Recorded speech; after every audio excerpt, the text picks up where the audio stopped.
soxna si sa pël lu ma la wax nga et puis yow sa pël bi jigu la dara la la jigu. yaay nag nit moom loo ko bañ nangul ko ay manooreem ndax ba ma ko takkee wax dëgg yàlla ci laa defaraat kër gi yëpp ba mu yànji de. yow xamoo rek ku xamul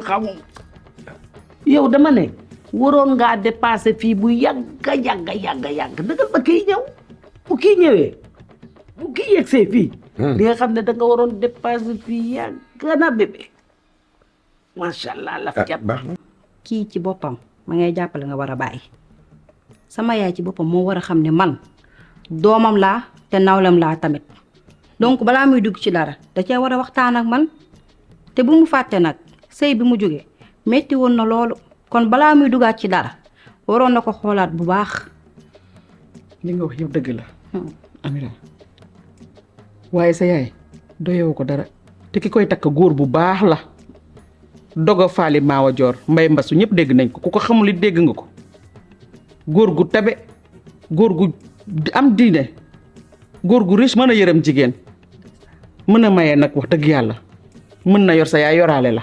man kay doy na sëkk yow nag dangaa bëgg xaalis yaakaar nga ni ku la jox weccet rek dafa baax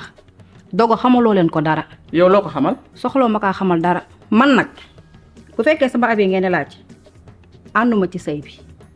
bu dee nag di ngeen may yëgal yàlla na ko yàlla barkeelal lu sées boobu nag la ma am pour sant jàmm ak jàmm. te wax ji noonu la toog. doo bëgg mu